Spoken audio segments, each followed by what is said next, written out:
Good afternoon. Yes, it's actually good evening now. Thank you so very much for attending our very first town hall on homelessness.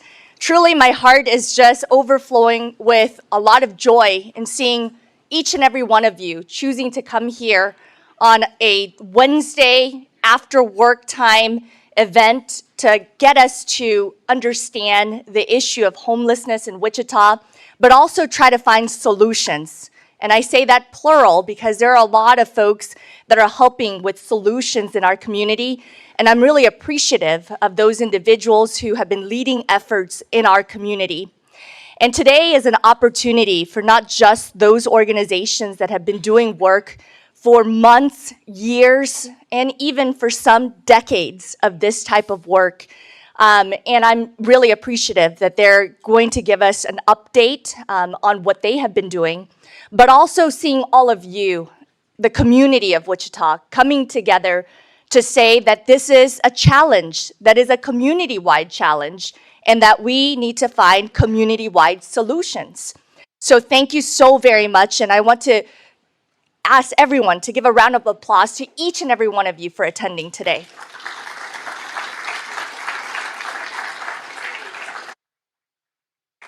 Tonight, again, is a time to learn about the topic of homelessness in our community. And again, we have a number of very passionate individuals and are lucky enough to bring them to the table because they have been stakeholders all along that have been trying to address homelessness in Wichita. And now we're going to talk about how we plan to move forward together. I asked for this town hall to create another avenue to share information and educate about current efforts to reach functional zero homelessness in Wichita. This is a topic that touches all of us in some way, and it's going to require, again, a community-wide effort of all of us coming together to reach our goal. I want to take a moment to recognize some elected officials in the room tonight. I'll start off with Sedgwick County Commission Chairman Ryan Beatty.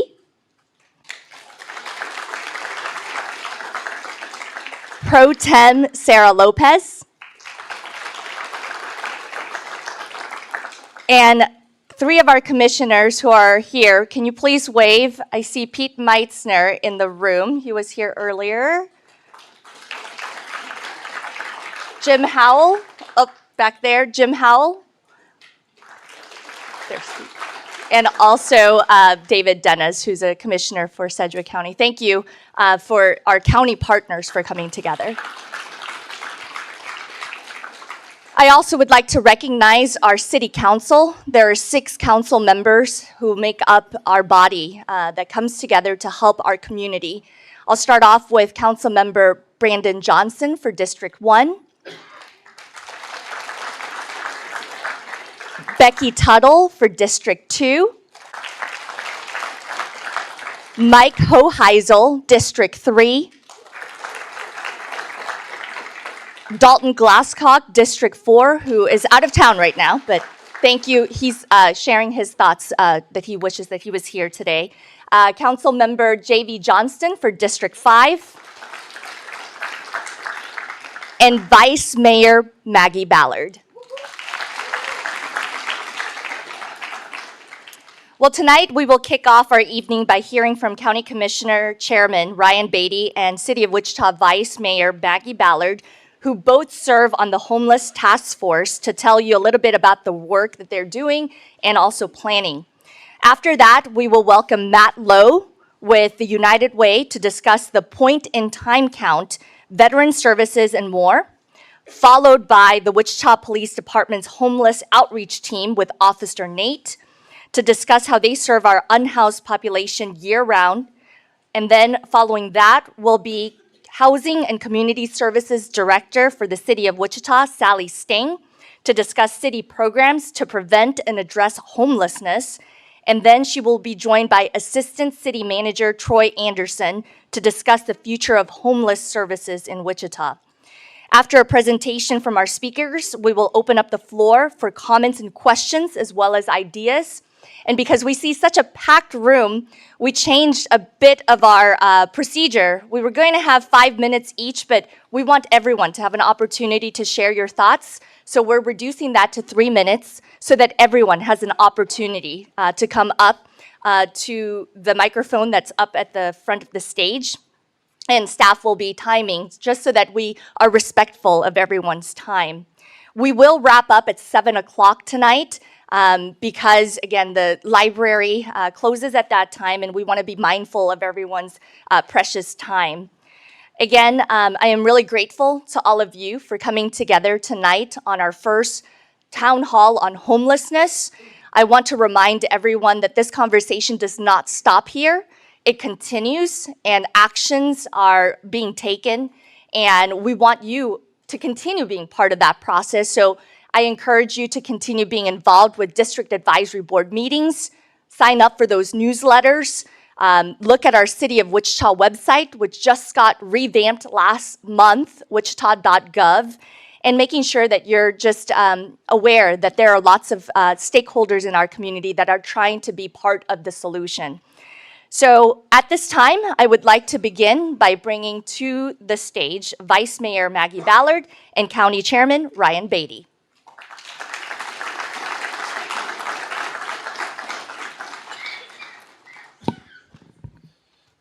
Thank you, Mayor. I appreciate this opportunity, really. Appreciate the conversation. I appreciate you for being in this room tonight. What this is indicative of is a community that cares, a community that understands that this issue is an issue that's not okay.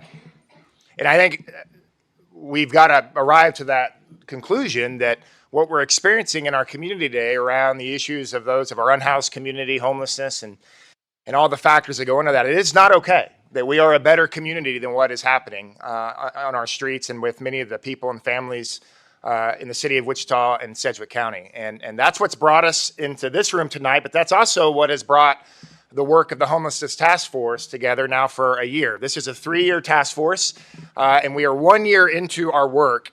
And it's built upon that premise is that we can be better. Is that when you see people, human beings having crisis and full public view, it should move us as a community. It should move our hearts. It should shape us towards outcomes. And that's what the Homelessness Task Force was brought together to do. This is identifying that this is a community situation, that this isn't just simply the Wichita Housing Department's problem. This isn't simply the nonprofit world. It's not just your responsibility or the faith community or ComCare. No, this is a community conversation, and it's going to require a community conversation as to what it is that we do to bring solutions forward. So the task force was designed exactly for that, to collaborate individuals, organizations, ideas into one room and to deploy these resources. The task force is made up of about 24 members from, I'm the county elected, and then Vice Mayor Ballard obviously is the city elected. We also have county staff and city staff. We have people from the nonprofit world. We have practitioners that are in the room. We have people with lived experience that have lived the experiences of homelessness in the room. We have law enforcement in the room. We have mental health folks and substance use folks in the room. This is a collaboration and a conversation with a group of people that care. And all of those voices are going to be needed as we bring solutions to the table. We're also trying to identify gaps.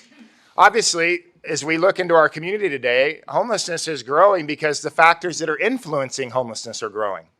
Mental health, substance use, eviction, access to affordable housing, tight housing markets, domestic violence. These are all influencers of homelessness, and they're growing in this community. So there's going to be a lot of stakeholders that have to come together in the room to bring solutions. That's what the task force is working on. And we're working on a couple different things. We're working on, number one, a strategic vision. And it's a vision that we've all sold out and believe in, that we can in this community arrive to functional zero. Functional zero, meaning that more people in this community are going into housing than are entering into homelessness.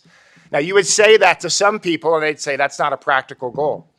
We wholeheartedly believe on this task force. I know from the city of Wichita, I know from Sedgwick County government, and many of you in this room, that is not just a pipeline dream. That is a practical goal that we are working to, and we believe it can be accomplished. So we're working towards that strategic vision, and we're doing so by creating short-term goals, long-term goals, and we're working in a lot of subgroups to do it. So Vice Mayor, maybe you can share a little bit about some of those. Thank you so much. I just want to say again, thank you so much to everyone that took the time to come and join us in this conversation. Like Chairman Beatty said, I'm going to discuss some of the things that we have been working on. We have been discussing short-term goals, and we also have long-term goals. So we have 5 subcommittees in the short-term goals. They are community engagement, emergency services, provider coordination, housing, and funding. So in the community engagement, we are engaging and activating community leaders to support and plan to achieve functional zero. The emergency services subcommittee is looking at resources to close the gap between emergency response and navigation of services, which is 211, integrated care teams, and Project Hope. Online training accessible to businesses, organizations, and residents for free. And also increase information sharing between task force stakeholders and mental health court. Incredibly important for everybody to kind of be on the same page. The third subgroup is provider coordination. We're defining housing navigation. We're doing inventory on available housing navigators in Sedgwick County and increasing the network of providers using system-wide database. Housing, which we all know if you're in this room, that housing is a problem that we talk about all day, every day, and is something that we're working really hard on to facilitate policymakers, roundtables, engage state legislators, case studies in affordable housing development, and establish a clear and agreed upon methodology. And the last one is funding. Capital support the effort to create state grant funding that can aid the development of the MAC. Operational is identify the estimated total operating cost of the current system and identify the economic argument for taking action in a new way. And some of the long-term goals that we're working on are creating a coordinated emergency and public safety response through active partnerships with providers and residents to keep people safe.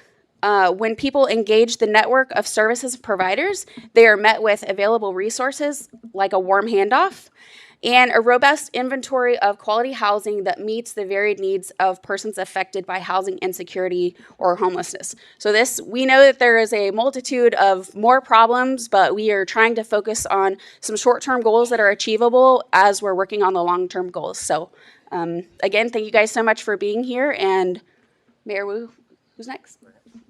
Hello?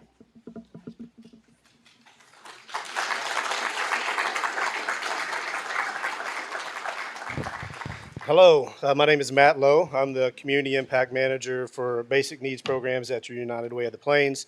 And we are very involved in homeless services and have been for many, many years. In addition to the over $500,000 a year that we invest into shelters and other homeless services to meet the needs of people living on the streets, we also are the lead agency for the Coalition to End Homelessness in Wichita and Sedgwick County, which is a coalition that's comprised of over 500 members who want to see homelessness ended in our community. We manage a $3 million HUD grant that comes in through that coalition and is dispersed to housing providers that focus their efforts on providing housing for people that are coming out of homelessness, both rapid rehousing as well as permanent supportive housing. We facilitate weekly case conference meetings where we talk about those experiencing homelessness by name and by need. We do this very targeted. We have one meeting for chronic homelessness, people experiencing chronic homelessness. We have a meeting for veterans, and we have a meeting now that just started this year for transition age youth. We look at each person that we know of that is experiencing homelessness. We talk about what the barriers are. We assign assignments, if you will, and we hold people accountable for helping people move through that system and into permanent housing. At the United Way, as a part of the coalition, we employ 3 housing navigators that Maggie Ballard talked a little bit about that manage a caseload of people that are experiencing chronically homelessness, youth, and people that are over the age of 65. We also manage the database that all the homeless service providers use, where information is shared across programs so that we can see trends of where people are going throughout the system, and we can locate people and move them to the next steps towards getting into housing. We bring in nationally recognized experts such as Julie Orlando, who introduced this community to the idea of functional zero, who did an assessment of programs and of our city and our community and said, you can do it. Just like they achieved functional zero for veterans and those experiencing chronic homelessness in New Jersey, she came in and looked at our programs and says, you guys are so close. If you can just pull it together and if you can work together, you can accomplish this goal. And we believe that we can accomplish that goal. Along with the city of Wichita, Sedgwick County, and the Robert J. Dole VA Hospital, we made a joint announcement in July to effectively end veteran homelessness by the end of this year. At that time, there were 49 veterans on our by name list. We're down to, I can say that I believe they did case conferencing yesterday, and there were 24 veterans on that list. So we have already reduced veteran homelessness. We're also working on developing a quality by name list for those experiencing chronic homelessness, so that as we reach functional zero for veterans, we can take the things that we learn and we can translate them right over to the next population.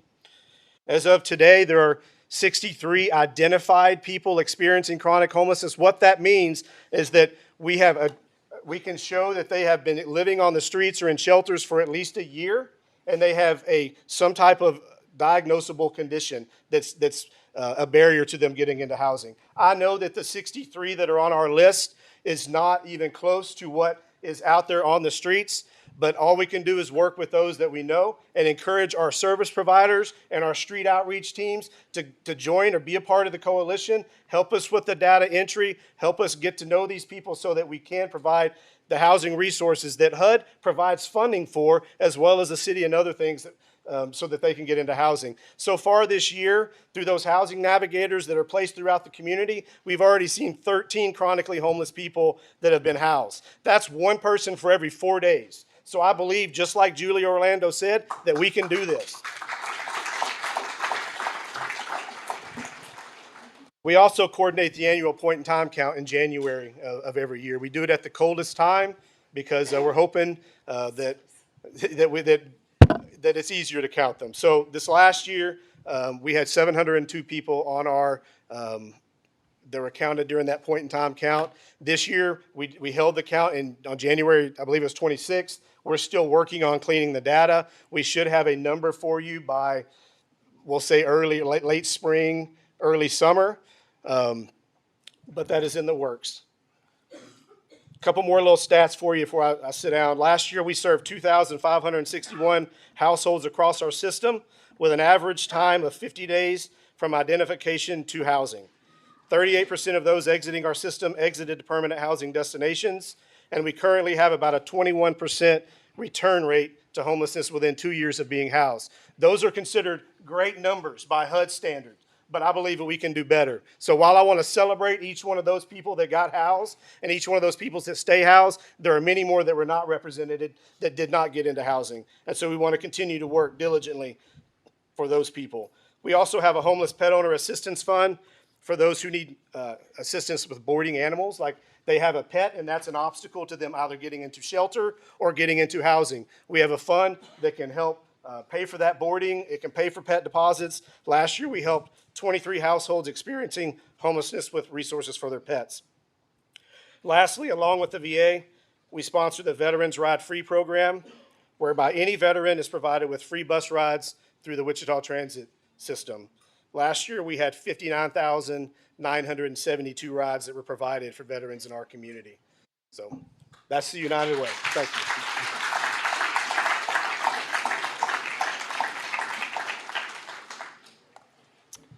Hi, I'm Officer Nate Sweetall, Wichita Police Department's Homeless Outreach Team.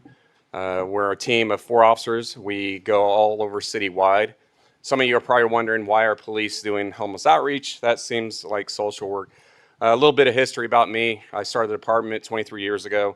I got stuck in the downtown area. I found that they just pick where you go. You don't know. I actually didn't even know there was one-way streets until I saw my patrol car going the wrong way. But I learned a lot. I'd never seen a homeless person before. Half of my 911 calls were homeless related. People jaywalking, panhandling, welfare checks, drinking in public, those minor type calls. I found myself arresting homeless people for warrants, tickets, that type of thing, going in and out of the jail, and I saw this revolving system of homeless going in the jail system, coming back out and back to the streets. I'm going to tell you a story. I'm not proud of it, but I think it's important because it builds context. For about 2 to 3 years out of my bureau, I led the department in arrests and tickets. It's something I'm afraid of, but I'm glad I went through that because what it told me is you're not going to arrest your way out of homelessness. And that's when I realized we need to be doing something different. In 2011, there was a new concept that was going across the nation called police homeless outreach teams that a lot of agencies were adopting.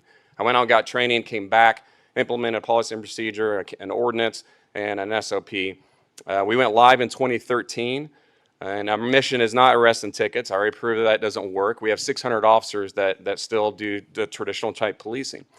Our team, what we try to do is try to break that cycle. Instead of just moving on and telling the person to leave or writing them a ticket, we're going to try to work with them and get them associated with the providers, trying to do some referrals, trying to break that cycle of homelessness so I don't see that revolving door into the court system, which is what we were already doing.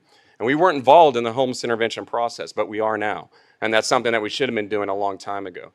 So our team is not focused on arrests or tickets, or actually our performance measures set by the city manager's office is to house 100 homeless per year with a recidivism rate of 20% or less. We've met that goal every year, and we actually have helped over 1,500 homeless off the streets and into permanent housing. Thank you.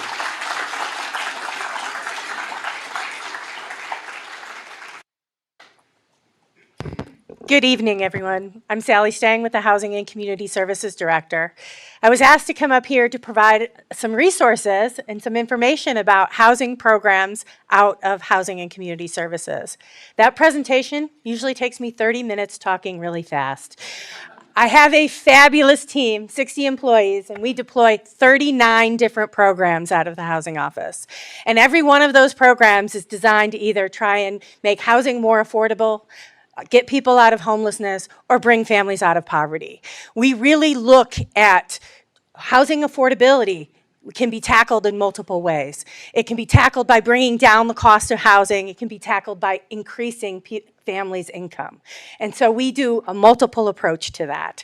So I have provided in the back, because I cannot, in the time allowed, go over all of the programs in the housing department, provided a one-page sheet that is just a bit of a summary telling you what programs do exist in the categories of rent assistance, home repair, home buyer assistance, individual and family development, and homelessness assistance programs, as well as the telephone numbers to reach out if you're interested in learning more about these programs, as well as the QR code. You take the QR code, it'll take you right to our website. You can find out more information. The team is fabulous that we have. They work very hard to provide the biggest impact that we can for this community. The other item I was specifically asked to talk about was Project Hope. It was mentioned in another presentation. There's also a one-sheeter about Project Hope in the back. And there's this great connection to Officer Nate, who it's just ironic that he spoke just before I did, because Project Hope came about because of a conversation between myself and Officer Nate. We sat down and said, here we have resources for housing, and we don't have enough caseworkers in our community. How do we go out and find more funding to fund more caseworkers? And we sat down and we wrote a competitive grant to the Department of Justice, of all things. And it was a $1 million grant. And we were amazed to be awarded. And this was awarded back in 2020, and it extends through 2024. Thank you. One thing I'll tell you I've learned a lot coming through that grant is we were really short-sighted. Well, we need more caseworkers. Let's apply for a grant. We did public outreach, and we interacted with providers and people experiencing homelessness and realized we really needed to change the script, change how we were connecting folks and navigating them through the system. And so by the time we got to implementation, we had really changed it to not just trying to hire a caseworker, but deploying what we call care coordination teams. And now we're working, and we have a housing case worker that is tied to a social work intern from our partner universities at WSU and Newman University, as well as peer support specialists, people with lived experience working within the team. And then we connected them to resources for workforce development with Workforce Alliance and Goodwill. And now, just last week, the council approved a contract with the Substance Abuse Center of Kansas to have a designated substance abuse addiction counselor working with the care coordination teams. And we are seeing tremendous successes. In being able to, so that someone who's experiencing homelessness isn't just reliant on a caseworker who you hope's not on vacation. They have a whole team that they can reach out to, depending on what their needs are. And each member of those teams have different strengths, resources, and even temperament and demeanor, and have different connections with those experiencing. And so it has really changed the game for us, and we are seeing tremendous successes. Out of the housing department last year, we actually moved 406 people from homelessness into housing using our care coordination teams. Next, I'm going to invite up Assistant City Manager Troy Anderson, and we're going to kind of tag team some news on the multi-agency center. You want to kick it off? Sure. So thank you, Sally. Again, my name is Troy Anderson, Assistant City Manager here for the City of Wichita. And I'd like to thank all the folks who came before me at this point, right? You heard from the Homelessness Task Force about the efforts that they're undergoing, our partners at United Way, our HOT team, our Housing and Community Service Division, right? The plight of homelessness is real. Right? And so one of the things that I want to talk about briefly is what we're doing to try to combat that, right? One of the biggest challenges that we're facing right now is infrastructure, right? And when I say infrastructure, I'm talking about facilities.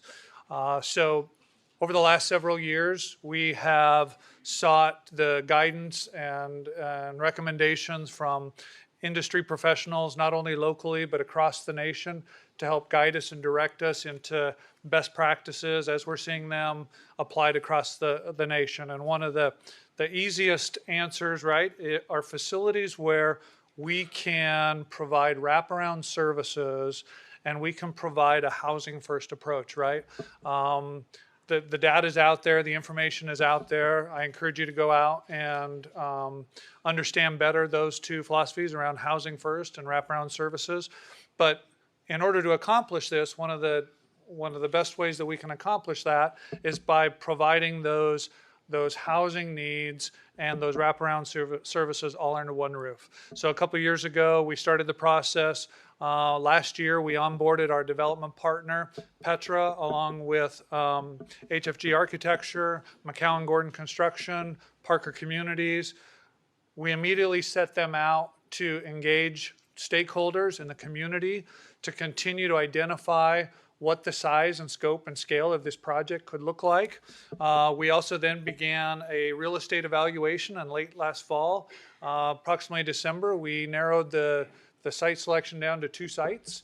And immediately we continued to work with all of those community stakeholders and partners to develop. We've identified approximately $80 million to build a 385,000 or renovate a 385,000 square foot facility to provide a navigation center where all of the service providers can provide those wraparound services along with congregate and non-congregate shelter space and affordable housing units to transition folks out of homelessness and into housing and back into becoming productive members of society. In fact, we just submitted our low-income housing tax credit application 2 weeks ago, and we're excited to announce that the potential to add some 260 affordable housing units to our community. That's just one aspect of the project. And so stay tuned. I'm sure you've seen articles in the newspaper touching on the various aspects of the project and where we're at in the we recently gave an update to the Homelessness Task Force just a few hours ago to let them know where we're at in the process. And we continue to look forward over the next several weeks and months to engage those community stakeholders, engage those residents to try to better understand what this project looks like. But we're going to go all in trying to reduce homelessness and the plight of homelessness in our community and try to get to net zero in our community. So thank you, I appreciate that.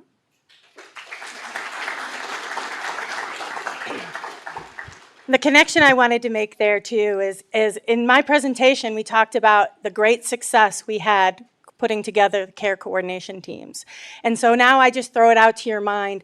Imagine what we can do when we have a multi-agency center and we have all of these different providers working collaboratively together to try and connect people to the resources they need all in one place.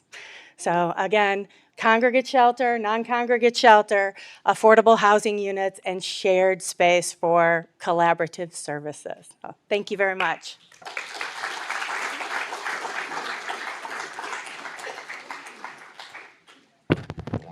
Again, thank you very much to all of our speakers. We are really appreciative of the efforts that they have been going through, not just in the last year, but also throughout many different organizations, and just they have been part of the solution all along. But collaborating together is what this, again, vision that we have for a multi-agency center would be something that we as a city of Wichita, trying to be at the forefront of what a community that comes together to help solve community-wide problems looks like. So again, thank you to all of our speakers for their updates. I know that I mentioned that we're gonna end at 7 o'clock, so this is an opportunity now for everyone who came out here today to, again, give your ideas, give your thoughts, give your perspective, especially after hearing from some of our stakeholders. At this time, I would like, if there's a line that gets formed, I know that there are some folks already at the, towards the wall, but there's one microphone right at the front, and we would appreciate if individuals would come forward and start forming a line. And there's one.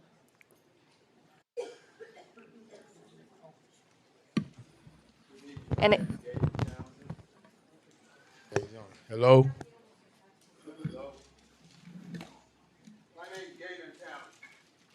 I've been on the streets here in Wichita when I came for 4 years living in the streets. I understand what y'all doing with getting all these people to brainstorm, but how much is it costing you to use them people?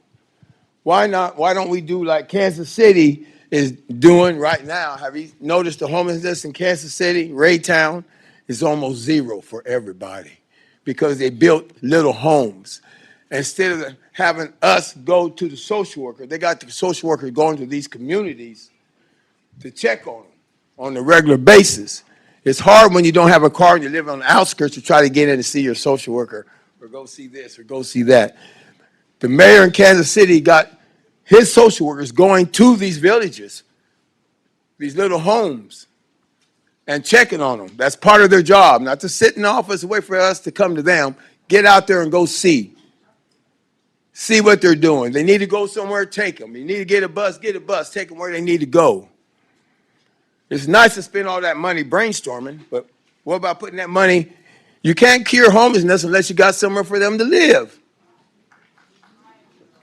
You can't cure homelessness. They got to have somewhere to go. I'm not talking about a shelter. I'm talking about a home where they can shower, get their food stamps. That's the only way it's going to be cured. Spending $350,000 million for people to come tell you about how we're going to do this is crazy. For real. Put that $1 million into where you can do something actually physically for them.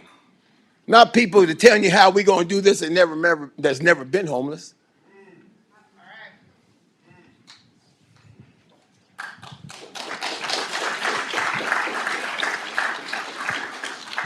Mayor, it's nice to see you here.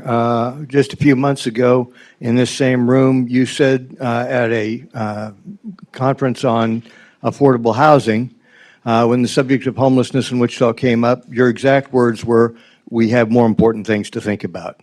I'm sure you can see from the number of people in this room now that we do not have more important things to think about than the most vulnerable people in our community. Your idea of having all these wraparound services and interagency relationships and various stakeholders in the process is a lovely concept in theory, but in practice, it's passing the buck in a giant circle. In the end, you won't solve the homelessness problem in Wichita until there is one specific official charged with solving the problem, and everybody else working through him and in response to him or her, and that person answering only to the city council. If you want results, you have to have accountability, and you cannot have accountability if you diffuse it into a zillion entities. You talk about one of you had talked about the value of free transit for veterans. That's a wonderful idea. It's a tiptoe in the right direction. Wichita is long overdue for a free transit system, and one that is reliable and substantial and supported perpetually by the city. Finally, it's great to have all these experts here talking about this. But as I can tell you from having worked with hundreds of homeless over the course of 50 years in this community, there's nobody that knows more about homelessness than the homeless. And having all the experts doesn't give you the answers that you would have gotten if you'd spent some time sitting down with a few homeless people and talking with them about their experiences and listening to their answers for the problem.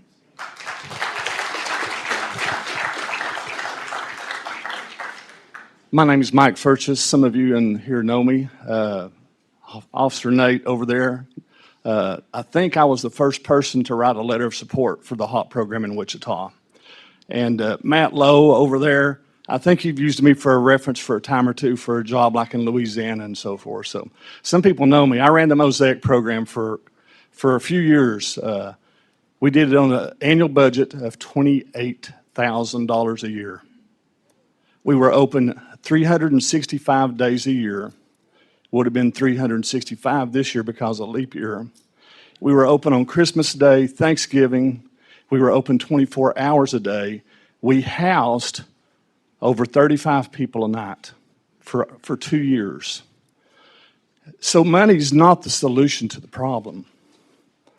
There's other ways. You have to have confidence with the homeless. People said, we had one agency in town that got upset at us, and we actually had several agencies in town that got upset at us because at that time, we were the largest provider of services, and on weekends, as many as 200 people a day at our program. And we provided meals. If we did a meal, we'd have 250 people. We provided meals every day that we were open. And what we did to enable us to do that, how can I say this? I had a lady one time that worked for me, and she said it was as people believed in me that I began to believe in myself. I've heard a lot of things discussed. I've not heard much discussed about providing living skills training. You put an alcoholic on a job or someone with a drug issue or an anger management issue on a job, and they fly off at their employer. Not only have you jeopardized that person's job, you've jeopardized anybody else that would ever be placed on that job. So you've got to provide living skills and appropriate training. But the other thing I've not heard a lot of talk about, the one lady used the word and mentioned it, is hope.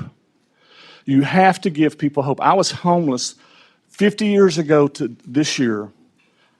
While I was in high school, I was homeless for 2.5 years. What Galen said and the last gentleman said is exactly correct. You will not learn anything more than you will learn from a homeless person. But you've got to learn from the right homeless people that have made it and succeeded. It's tough. Some of us have lived tough lives. But somehow I finished high school. Somehow I finished my bachelor's degree. Somehow I finished graduate school because I had people that instilled in me hope. And so to these programs, these agencies, Ryan, Beatty, Matt, all these other folks, you guys know I love you and appreciate you. Ryan Beatty and I spoke about homelessness for quite a while during the election. And he can verify whether that's true or not, but I know it's true and he knows it's true. But we have to provide some measure of hope and living skills training that will enable a person. It will destroy a person to give them a home, and then they get evicted for that home. The Commodore should tell us something, for those of you that know the history of the Commodore. So you can't put people in a house and then smoke and crack and burn it down the next day. So focus on hope and living skills training. I provided training to programs from Bakersfield, California to Asheville, North Carolina, from Jacksonville, Florida to Plymouth, Massachusetts. And those are the two criteria. I think faith is a critical component as well, but that's a topic for another day. Well, good deal. Today's that day. All righty. Well, I'd like to just kind of follow up on what he was saying and just kind of read from Matthew 6, if I could, hear from the words of Jesus Christ. And it says, and I'm going to kind of skip a little bit through it. He says, be careful not to practice your righteousness in front of others to be seen by them. That's in verse 1. I'm going to go on to Matthew 6, verse 2, to where it says, so when you give to the needy, do not announce it with trumpets. And for those interested, you can continue reading on. May the Lord have blessed to the reading hearing of his word. I believe that in there, the practical wisdom that the words of Jesus Christ is saying right there is that we could do a lot out in public. But what I'm going to challenge you is today is that if you really want to know what homeless people are and what they're really going through, for me, it's Sunday mornings, 8 a.m., City Life Church on 2nd and Broadway in the basement with other people serving, not being seen, not on social media, not just coming out of our own pockets, and actually sitting down and having a cup of coffee and donuts. I've seen members of the HOT team who've come. We've had somebody who have actually died by the open door within the last 2 weeks. If Pastor Matthew wants to speak on that, he can. We got Pastor Pocky, Church on the Street, who feed people every Sunday. These are people who don't get seen, they don't get recognized, but every week they live out the words of Christ. And that is to help people without being seen. Giving money, helping out, always has this, that's not for me, that's for Mayor Wu and for her team. But as far as for the soul and for the spirit, if you really want to get to know what these people are going through, because trust, believe, I've been there, and it had nothing to do with money. You can ask my banker, you can ask my accountant, it had nothing to do with money. But it had everything to do with a broken spirit. So you never know what someone is going through, but I challenge you, find a local church, find a local mission, and just sit down and just talk with someone and then start and go from there.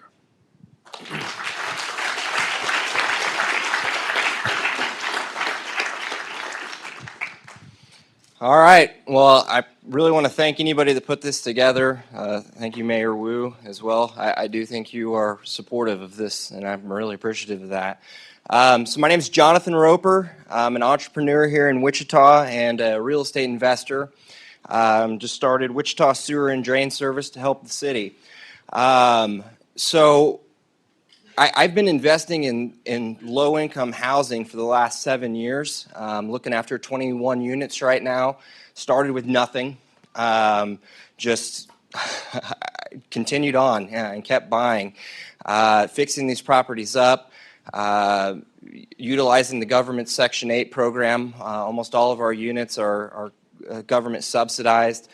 We've directly taken people into our homes from St. Anthony's Shelter, et cetera, other shelters in town. We really want to not only make the house that we're putting someone in beautiful, but go above and beyond what the city's asking us to do, and to just have a my pleasure attitude and have these tenants just really appreciate the property that they're living into, that they're moving into. So one thing interesting happened about a year ago. We kind of branched out. We've been primarily focusing in District 1, Brandon Johnson's district, around 13th and Grove and 21st and Grove near Wichita State and Wesley Hospital, expanding out into the I-135 area. And we bought a property about 5 doors down from Quick Trip at Kellogg and Broadway, South Broadway area. And it kept getting broken into. We did our best. I mean, we boarded this property up many times while we were working on our other area in our Northeast Wichita area, and homeless folks kept breaking in, stealing whatever they could steal. We were working with the city police department. They had a standing order that they could come in and it had free will to go into the property and deal with the homeless situation that we had going on over there. And every time they would call, we would go over, we would board the property back up. Well, people kept lighting fires to stay warm, and the property burned. It caught on fire. We boarded it up again. It caught on fire again. We boarded it up again. It caught on fire a third time. The city knocked it down. So right now we own a vacant lot on South Broadway. And we're not giving up on it. We want to turn that into a 5-unit single-family homes on this lot. It's a big lot. I'm working with some of the best grant writers in the country. We personally have identified Habitat for Humanity and Wichita Foundation. If anybody has connections there, we would love to work with you. We'll put skin in the game. How do we help fix this problem? I was a little bit concerned, and I'll be honest, when the temporary shelter went up this past year at 21st and Grove, because I feel like I have given everything. I mean, my entire net worth is sitting in Northeast Wichita, and I care about that area. I care about the tenants. I care about the community, and I'm afraid that that's going to start catching on fire, and I don't want that to happen. Sir, you Yep. have reached 3 minutes, sorry. You bet. Good luck. Thanks for having me. I'll listen to the smart people in the room.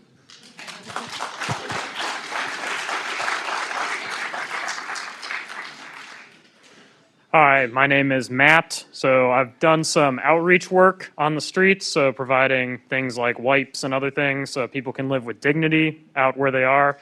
So through these experiences, I've talked with several people who are unhoused, and they have reported that their stuff has been trashed by the homeless outreach team.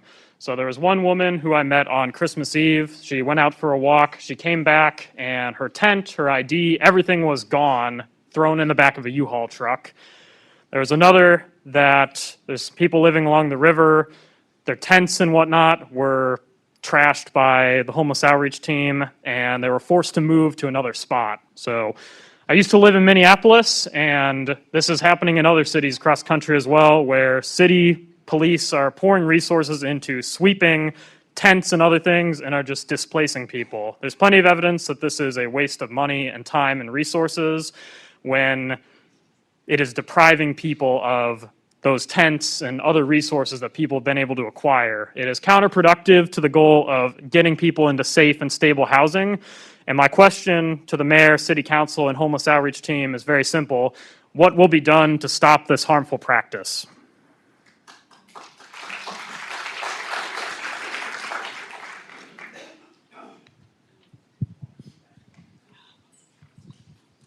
Hi, my name is Joanne Hoy Hubbard, and in 1994, I was employed with ComCare, homeless program, as a case manager.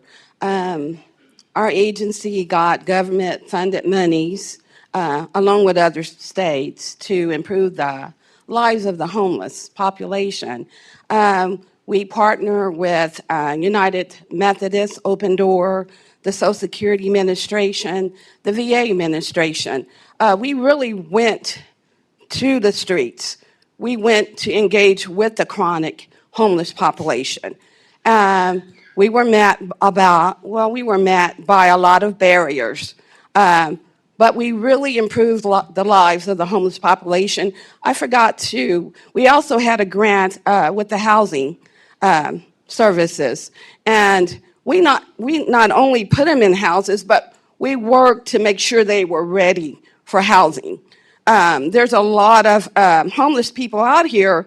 Someone talked about the rapid housing. Well, you just can't put them in there because they've been out on the streets for years. So it's a process, and you have to work hard to make them aware, education. And then another barrier is transportation. I mean, as you guys know, homeless is all over the city. There's a lot of them that don't have transportation. I partner with my church to provide shoes for the homeless because, as you know, this is their only transportation. And once those shoes wear out, it's sad, but it's the truth. Another thing too is that The chronic homeless population are dying every day. That's someone's brother, someone's father, someone's grandfather, someone's mother or sister. We got to do better, you know. Why are we waiting now in 2024? I worked for ComCare in 1994. That's 30 years later. They were visible then, but they're more visible now. They're living in someone's backyard. They're living over the train station, underneath the bridge. I mean, they're out there. We got to do better. I mean, this is great, but I think we can do better. I mean, we shouldn't have a lack of case managers. I mean, people should want to volunteer. You know, we have to do better. We have to work hard and try to resolve this issue. Thank you. Before I will, to address the question that you had specifically to the HOT team, I'll have Officer Nate speak. Yeah, I just want to make sure that everyone's clear on our policy and procedure in regards to that, so there's not any misunderstandings. Under federal law, you have to post a campsite and give people notice if no one's there. And it's 72 hours by federal law. We follow that. Then we have a contractor, not the HOT team, come in, and the sign says that anything left after 72 hours is considered abandoned, subject to disposal. All the time, there's a lot of camps and tents where people leave. They get into housing. They leave their campsite. This is Wichita. We want it to be clean. But we also don't want to violate anyone's civil rights. So we make sure it's properly posted. We take a picture. If anything's left abandoned after that, then we want to clean up our city. So we don't just tear people's stuff away. We do give notice. If someone is there, we have to, by federal law, under Martin versus Boise, we have to offer shelter space or housing. If it's not available, they're illegally camping. So we don't violate anyone's civil rights. Our policy, cleanup policy, and also our camping ordinance was looked at by the ACLU, and they deemed that we were doing the right thing. And that's we take pride in that. We take pride in following the law and giving people notice and working with them. So I just want to make that clear that we're doing the right thing here in Wichita.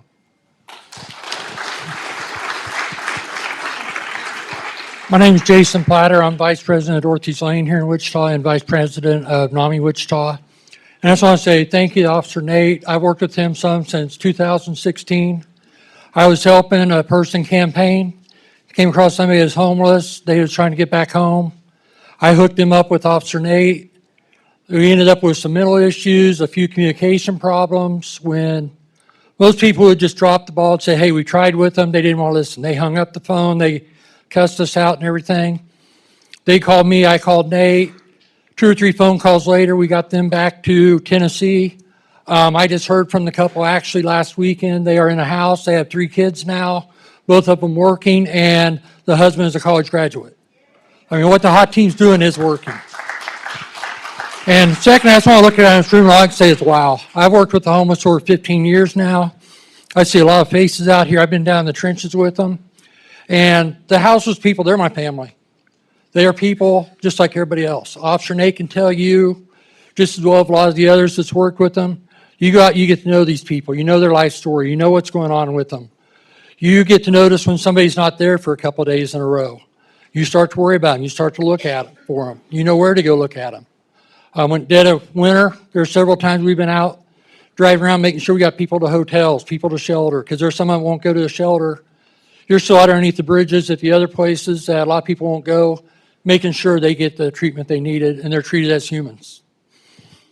And I'm just glad to see a lot of the people that's on our boards now. Like Ryan Beatty, I worked with him a couple years ago for homeless. We had 3 families with Ortiz Lane we put in the houses for Christmas. We chose families that had kids that were homeless or kids were in school, because instead of giving them presents for Christmas, we wanted to give them a new opportunity. I talked to Ryan. He hooked us up on beds and everything, helped us with it, helped us with other resources. So he's not somebody up there that's just speaking the words. They're doing the actions behind the scene. And I worked with several of our council members, county commissioner, everybody else on that, and it's great with it. But with Ortiz Lane and NAMI, we offer a lot of mental services for the community as a whole and our homeless. We're here to help. We're here to offer our assistance. And somebody at Ortiz Lane, we do a lot with the foster kids. We do a lot with work with people that are not homeless right now, but they're on the verge. A lot of people are living to paycheck, we all know. I work with a lot of people who are living paycheck to 2 or 3 days before paycheck. They spend that last few days praying that they still have a place and trying to get them everything stopped, get them back on their feet, going in the right direction so that they don't become homeless, to try to stop the input of it coming into it.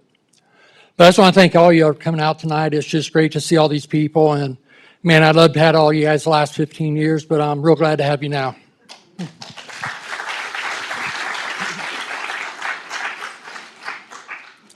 Good evening. Hi, my name is Kathleen, and I'm the Executive Director for Children First. And we saw a gap helping families, homeless families. And so, in partnership with Atwater Neighborhood Resource Center, we started a program. And since January, we've been able to work with 10 families, and we've been able to house 5. Wow. And so we also are running an experiment, and we have a little bit of money to help people in hotels. So if a family comes to us that are children are sleeping in their cars or on the streets, we put them in the hotel. And I just want to say thank you for all of you for caring today. Bye.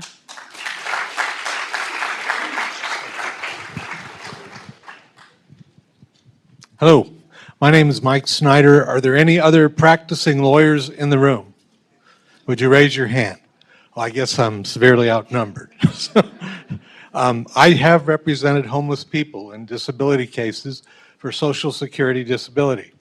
And the difficulty is finding people who will be willing to let them have their address so that Social Security can get a hold of them so they know when there's going to be a hearing. I have represented some disabled people, and one guy I had to buy a nebulizer and an air compressor for him so he could take his asthma medication because I wanted a live client before the case was over. And the people at St. Francis were kind enough to donate medications to him so he could stay in his tent in a city park. And the guy was a great guy. And we won his case when the judge heard that he was living in this house and in this tent and had to walk a half mile to a water source. And he didn't have water to clean his plates after he cooked a dinner on a fire stove. And I said, well, so how did you clean your plates? He said, I let the raccoons clean it for me. We won that case, okay? But you have to persevere. And the problem that I see in this literature is there's one mention, Legal Aid of Kansas, and they're good people, but they're severely overworked. So one of the things I would suggest in a positive way is for the group of people that you have, there are competent Social Security disability attorneys who would be probably happy to come to your center and have a legal clinic to help the people that want to work but cannot work, and that's what Social Security disability is about. Thank you.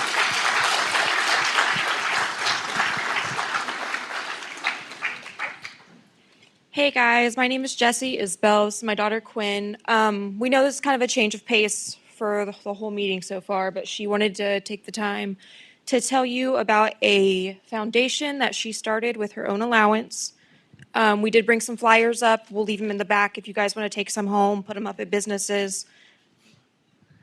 Hi, my name is Quinn Wisdom. I'm 8 years old, and I'm gonna make homeless quilts, and I'm gonna pass them out to the homeless, and I'm gonna give some water and a sack lunch with it.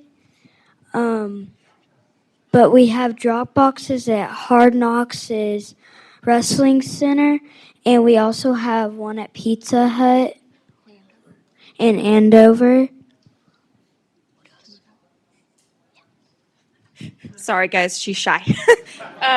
She says that if anybody has a business that they would like to set up a drop box or a donation jar at, we are more than happy to provide that for you guys. She has a Facebook page and a GoFundMe set up because she's accepting donations in all recycled clothing. You want to show me your quilt? She makes these quilts by hands from recycled goods that she gets from her drop boxes, and she sews them up.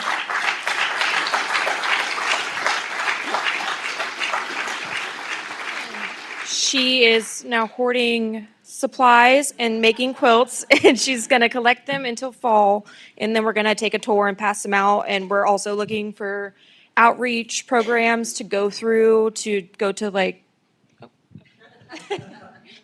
Does anybody have any questions? Standing ovation back there. Are you done? She would like to know if anybody has any questions about her foundation. Quilts by Quinn is her Facebook page, and the QR code is on her flyers for all of her sites. Anybody else back there? Okay, we'll take a business card, and we are accepting donations. We do Cash App, Venmo, all the things. All right. Anything else? Because, well, they're outside in the cold and they have really nothing.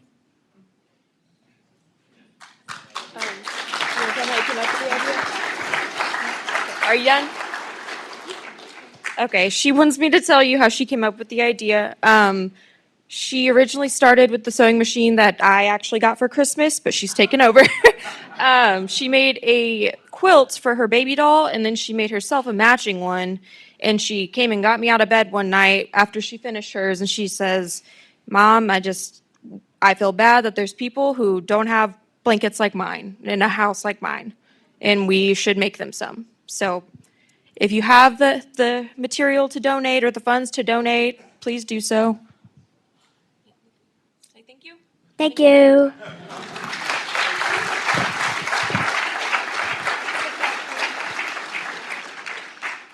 Good evening. I've been told to move forward so that I'm on the live stream. I'm not getting aggressive. So, thank you, Mayor Wu. Thank you, everybody who is here. If you're in this room, you obviously have the heart to want to do what is right. Now, we may disagree on the ways, but, so my name is Tim Duggar. I am a property owner, a business owner, and a resident of Delano. We have had some problem with homelessness. The part of this that I want to talk about briefly in my 2.5 minutes left is I've seen the HOT team in action. They're very good. I appreciate them. I have been with the gentleman who talked about feeding breakfast to the homeless. I have done that. My brother cuts hair there often. But the part of this that we cannot ignore is the law enforcement part. As a business owner, we pay taxes. Everybody here who is old as I am remembers when downtown, Old Town, Delano was barren. Nobody wanted to be here. Why? Because the laws weren't enforced, businesses couldn't make money, taxes dry up. Trust me, I paid taxes this year. Delano's doing very well, apparently. So, I just want to remind everybody that the law enforcement part has to still happen. It is illegal to camp on a sidewalk, to urinate, defecate, fornicate, shoot drugs, harass clients going in and out of business. This part, we must have law enforcement on this part. All of these other things are great as well, and I appreciate them. But we have to do that part. And again, even, one of the gentlemen mentioned free bus rides and this and that. All of that is not free. It is paid for by the taxpayer. And I want everybody to remember that. And that's where there's no need to be mean. There's no need to be upset. But laws must be enforced so that the rest of us can make money, so that these things can be funded, and we can all figure out the right way to do these things. So that's my point.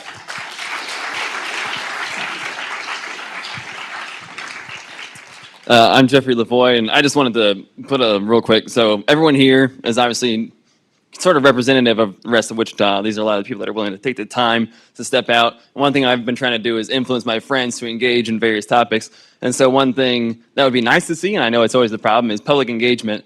These are a lot of the leading forces that you're going to see trying to be that step in the right direction for the city. And so if we can have things that are like succinct events that I can say, hey guys, they're doing this on this day, that'd be really helpful just to try to rally around that specific event. So just going forward, as these things are rolling out, I would encourage you to be thinking about, is this easy for people to get their friends to, and try to invite them to.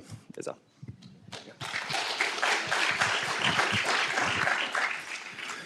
Hello, my name is Finn the Person, and I have really invested myself into turning Wichita into a self-sufficient and sustainable city. I have a lot of dealings with houseless individuals, and the reason that I say houseless instead of homeless is because I don't think your home is determined by whether you have four walls and a ceiling around you. In fact, I would say that you could have those things and still be homeless. There are a lot of people that I know that would prefer to live outside, and we can't because there are laws and regulations in place preventing us from doing that. We have this idea as a society that there is a right way to do things, but I hate to break it to you, people are messy. That's our nature. That's our charm, as I would like to put it. So, a few things that I want to point out to everybody. The temperature index in Kansas is going to be increasing for about 3 degrees.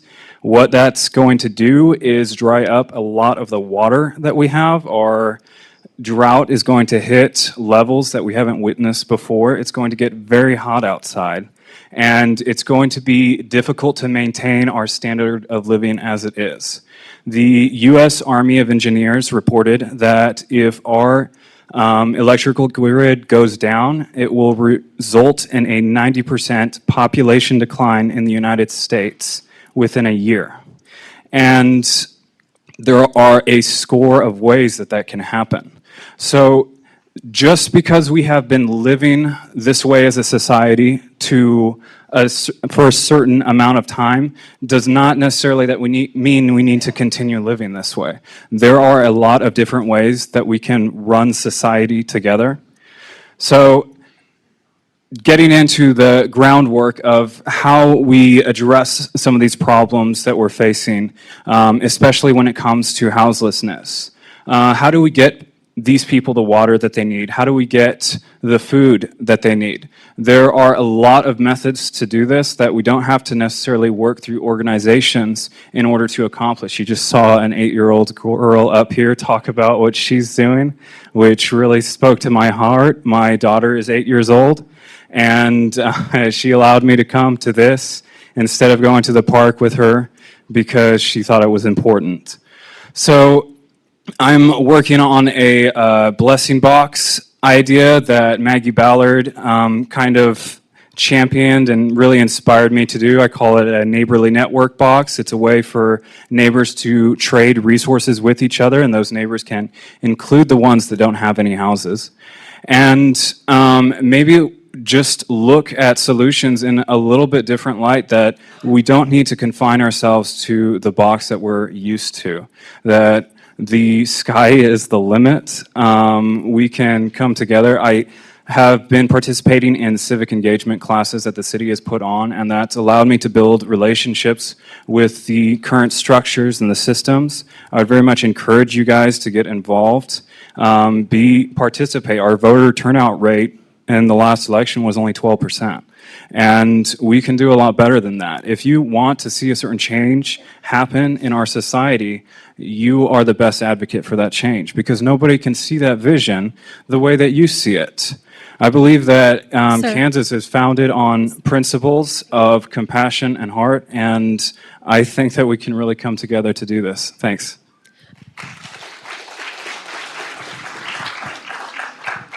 Good afternoon. Who's the timekeeper? That be you? So I'm going to inform you right now that Jesus is going to start talking about 2 minutes and 50 seconds. No, I'm just kidding. My name is Marvin Miller, and I'm a member of Church on the Street. Thank you for this opportunity. Homelessness is a big problem, not only in this community, but from all over the world. And Wichita is bad, but not bad as many places that you would see on TV. But we have work to do. So as I was coming up here, somebody passed me this note. It says, I keep hearing getting the homeless into housing, but what are you going to do, but have not mentioned what happens after they get in? Are you going to be able to teach them how to pay bills? That means they got to get employed. Are you going to help them get ID so they can get jobs or even rehab? They need help with addresses and filling out forms. So I understand that we have a lot of caseworkers here, social workers, but I understand I'm a veteran as well, 12 years in the Air Force, and I'm not actually sure, but I believe that one social worker may have 24 patients or clients. That's almost outrageous. One. So how do we get these people in housing when the social workers are overworked from the very beginning? So we need them. So these social workers cannot get a job unless they have a master's degree. Am I correct? Somebody help me here. They got to have a master's degree. So then we also heard somebody talk about peer support. That's people who have actually lived the lifestyle of homelessness, drug addiction, or whatever it may be, that can relate to the people that have been homelessness. I was homelessness because I chose a lifestyle that made that happen. Homelessness is not always because the individual did something wrong. Something could have happened in their life that started a process that they could not stop. I heard the young man mention hope, and he read out of the Bible, Matthew. Right? I'm a believer, and I believe that if it wasn't for people who pushed me to a new level of hope, stating that I could do better, I would not be standing in front of you now. I got a bachelor's degree. When everybody else was pushing me forward, I was ready to quit because I had in my own mindset that I was worthless, nothing. I grew up in Detroit, much worse than Wichita would ever be. I went home just a few years ago and it looked like a bomb was dropped. Not proud of that. Why am I proud of that? Because Detroit is 75% black, 25% white in the inner city of Detroit. I'm not talking about Detroit Lions football or any of that. That's all good. I'm talking about what the inner city looks like. I grew up in a suburban neighborhood, and the only thing still standing is the church. If we want to really better Wichita, you got to get hands on deck. That means hands in the street. I'm part of Church on the Street. We serve every Sunday regardless of the weather. And the reason we do that is because the one who went to the cross for us gave us hope when there wasn't no hope. That young man said he was the only lawyer in the house. We need more lawyers in the house that's willing to take up a case for an individual who cannot represent themselves, who don't know where to go. I know veterans who could get benefits, but they're so tired of the ring around the rosy. That's our government. These are the guys who saved our country, served our country. This is the reason we speak English. But some of them are still pushed to the curve. I'm going to say this here, and some people might be shocked. Housing first. What does that really mean? For a veteran, what that says to me is that we'll put a veteran in the house and we'll let him die a dope fiend and an alcoholic in that house because we will not give him any rehabilitation because it can't be forced. So is housing first really the answer? Not really. Sir. Not really. Any veterans out here? Right? You got any friends as veterans that struggle with post-traumatic stress, alcoholism, drug addiction? Do they really need housing or do they need some rehabilitation? They need rehabilitation. So if you're going to put a vet or any homeless person, let's address the issue. Most of the homeless people that we run into on Church on the Street, they're homeless, but they got mental illness. They need their medication. We deal with things that y'all don't see on an everyday basis. We have to be able to identify with them like they identify with us. We are not their enemy, but you can't tell them that. Sir, if you could please wrap up very briefly. I will wrap up right now. The redhead has spoken. And the one thing I know, you don't mess with the redhead. Thank you for your time, and I love the opportunity.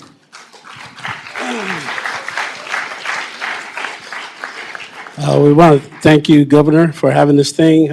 Officer Nate, it's good to see you, brother. We appreciate law and order.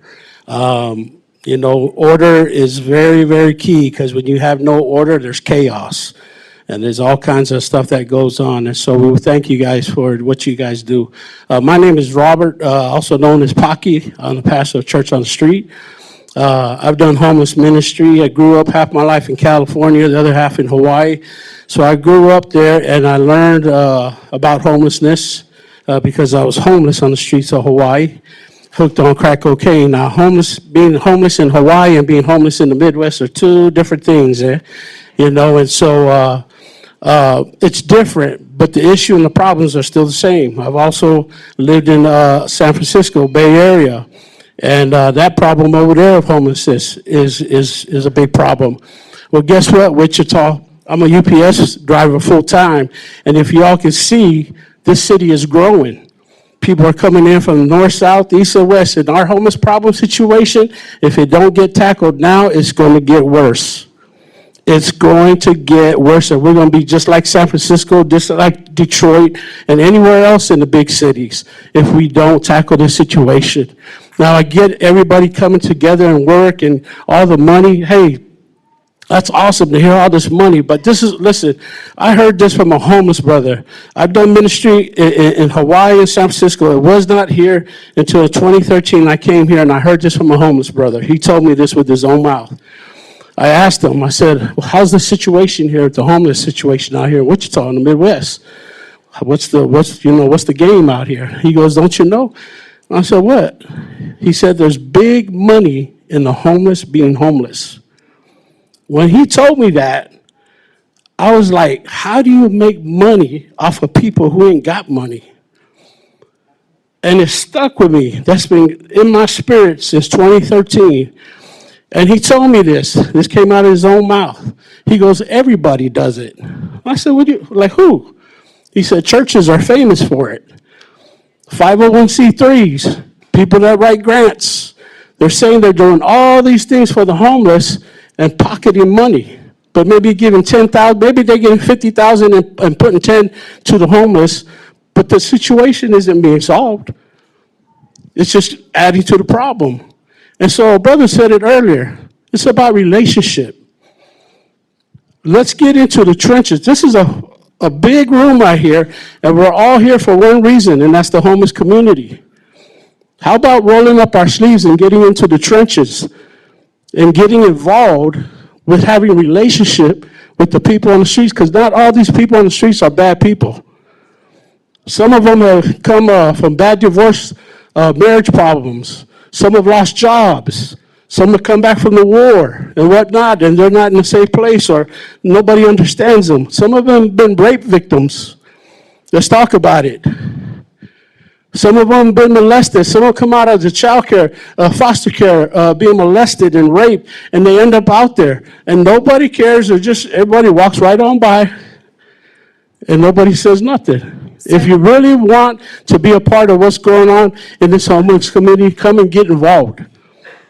Hook up with I almost called you Pastor Nate, Officer Nate.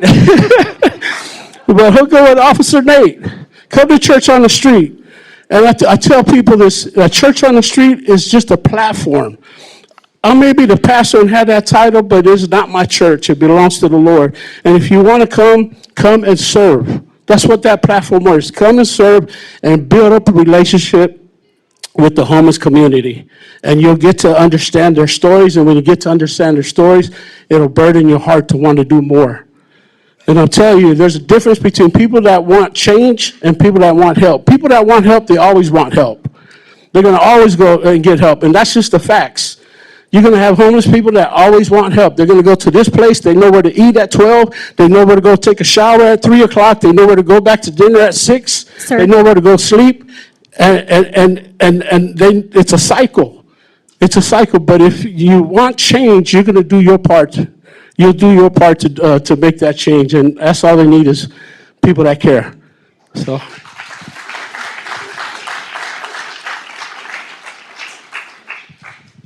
Hello, my name is Raymond Kopka, and I am one of Wichita's homeless. I've got a couple questions I'd like to ask of those assembled. A, why do homeless not qualify for state IDs?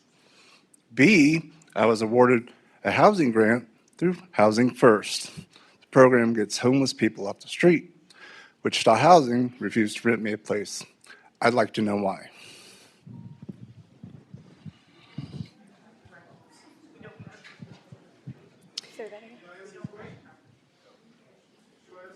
I didn't. Sorry. The Wichita Housing Authority isn't renting properties. They provide housing assistance, and the landlords choose who they want to rent to. So it wouldn't be the Housing Authority refusing to rent a place. Hey everyone, hi Lily and everybody else. My name's Olivia, I'm with the local Libertarian Party, and that's actually a great segue into a comment that I wanted to make sure to say in person. We've said it online, we've said it in the press, but as much as I love hearing about the programs that we're adding, those are great, I would like for us to also look at ordinances that we could be subtracting. Because I think if you look at our land use ordinances, look at our zoning ordinances, I like that you clarified how we treat homeless camps, but I would also like to know what's our policy on tiny homes? What's our policy on extra tenants in rentals? I think that if you take a good hard look at it, I'd really like the city and county to do this. If you want to really talk about wraparound services, let's look at wraparound policies, because I think if you look close, you'll actually see that there are policies that are directly conflicting to a lot of our efforts here.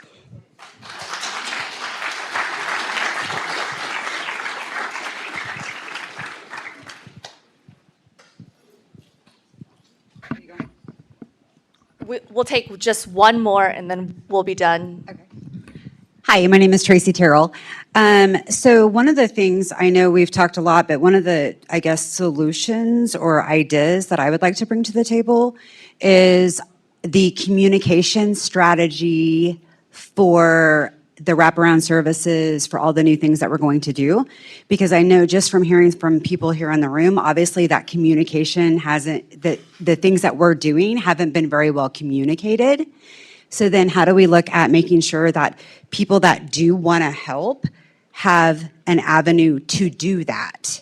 Because I know I've asked some questions with some personal projects that I have going on, and I've had to make lots of phone calls, not sure who to talk to, where to get the services, to even come up with a business plan, to be profitable, to be able to help, right? So I think just having that communication strategy and maybe city resources dedicated to making sure that everybody who does want to help knows where to go help would be helpful. Lots of help. Well, again, we want to be respectful of your time. First and foremost, thank you to the total of 19 people who spoke. Thank you for coming up, sharing your perspective, your ideas. I want to echo some of the messages and efforts that have been going on in the city of Wichita. The Homeless Task Force meets every single month. They have subgroups that also meet more regularly. If you're interested in one of these topics, the thing about a community-wide problem, it does require everyone to be at the table, but we have to be rowing in the same direction. And so I appreciate from our 8-year-old who has one part of the solution of compassion and helping by volunteering her time, to one day when we have this multi-agency center, I hope you will all sign up to be volunteers, because that we will require more of our community's hands at the table helping, but rowing in the same direction. And so I am really hopeful seeing that there are programs that are working towards bringing not just the nonprofit sector, the social services sector, the faith-based community, but also regular Wichitans who just want to be part of the solution. Business owners are also part of that solution. And so I want everyone rowing in the same direction, and I believe that this is representative of Wichita. Wichitans want to come together to solve these major challenges. But again, it will require collaboration, and it will require more people helping us with vision moving forward. So again, please stay tuned for more of these town halls. Thank you again for spending time and making an effort to come today. And please stay connected because we will have much more communication moving forward. Thank you again.